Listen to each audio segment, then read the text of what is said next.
What are we seeing tonight from Drake Maye? How many series? How many plays? What's the game plan for Drake Maye tonight, Chad? You're going to see a whole heck of a lot of Drake Maye tonight. So obviously in that first preseason game, he played 6 snaps. It didn't go great. There were penalties, stuffed runs, 3 passes. A screen was the only that was successful. And then after that, there was a bunch of blowback, and understandably so. Everybody's like, wait a second. We came all the way to see Drake Maye, this strong-armed rookie quarterback who's going to lead us forever, to the point where fans were booing when Bailey Zappi, the third string, came on. Like, hang on, this is not what we came out here to see. So Gerard Mayo came out and said, hey, I heard you guys, heard the complaint. We've got a system here that we're going to use to try to develop Drake. That means that he didn't play very much in the first game, but he's going to play a ton in this second game. And I think there's a few things to watch within it as he's out there for probably a full half. The first thing is the offensive line stinks. Like, they got their butts kicked against the Eagles yesterday. One of the worst practices I think that I've ever seen from an offense. Wow.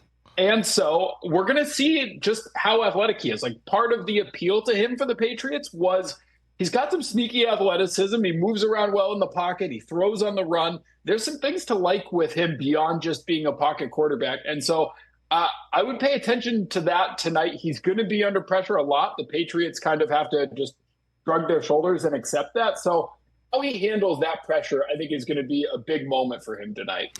You know, Chad, I want to pause just for a second, because we're going to talk a lot about Drake Maye, obviously this fallout of Matthew Judon, but I want to go back to that first preseason game, because Drake Maye gave us plays, but Joe Milton gave us wow moments, and I felt like the Patriots broadcast was like, I guess we got to run these highlights of Joe Milton, who looked like the better quarterback, who looked like he had more upside. I'm not saying it's a controversy of what quarterback to play, but I feel like if you put Joe Milton out there again tonight, everybody's going to say, what's up with this guy?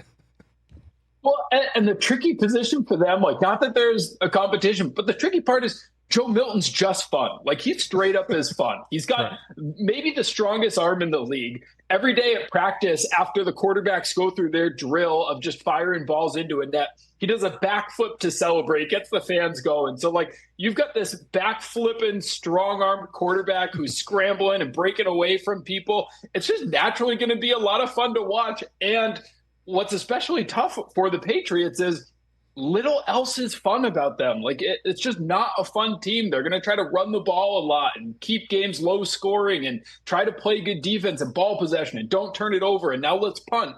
And so when you've got a fan base that has seen boring football, boring possession, boring play after play, and then all of a sudden this Joe Milton guy comes in, he's scrambling around, like, yeah, I'm with you. It's just fun.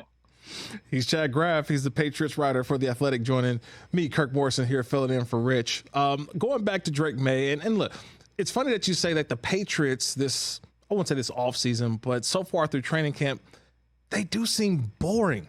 Like, it's just stale. And I'm thinking, hey, Gerard Mayo comes in. There's this now influx of youth, a younger head coach. We're getting away from Bill Belichick. And so maybe things will be different. The Patriot way will be different, right? I'm looking at Alabama.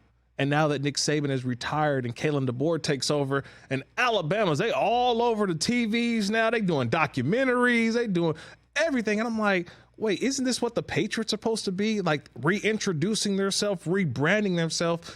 And yet Drake Maye, not taking anything away, it doesn't look like what we expected. It just seems like a boring brand of football. And then you cut Juju Smith-Schuster, who was at least a guy who was visible. And now it's just like, who are these Patriots? Yeah, the problem is bad offense just naturally is boring, and that's where they're at. And so, like, you look back to last year. Last year, it made sense that they were boring. It was Mac Jones again, bad receivers, a bunch of guys that you didn't really know, a bunch of number 3 receivers. It made sense that that was boring with Belichick. This was supposed to be exciting with Drake Maye and a quarterback competition with Jacoby Brissett, and they drafted 2 wide receivers. And so when you have the number 3 pick on a quarterback, plus you draft 2 wide receivers in the first 4 rounds, like, that should be fun and exciting. And yet Drake Maye has been consistently with the second team. He has been, I would say it's fair to say, a little bit worse than Jacoby Brissett so far. And so I think that he and people close to him might argue, like, yeah, look who you're giving him. The Patriots starters aren't that good. Think of what their second team is. And so, yeah, like with Calvin Anderson as his tackles and the offensive line that he's had, of course there's going to be some struggles. And the Patriots starting wide receivers aren't good. So, of course, he's going to struggle with their wide receivers 5, 6, 7, 8. And yet it just hasn't been good enough, crisp enough for them to start giving Drake a bunch of starting reps. Now, that's why I think tonight is super interesting for them, is if he goes out there and plays really well and has a good game, all of this gets ratcheted up a notch. And we're talking about, okay, maybe the guy's a gamer. Maybe the practices have just been so-so. But you give him a chance. You let him run around out there. He no longer has the red jersey on. If he shows up in a big way tonight, all of a sudden, I think this boring team starts to get pretty interesting. Catch the Rich Eisen Show every single day on the Roku channel, 12 to 3 Eastern, for free.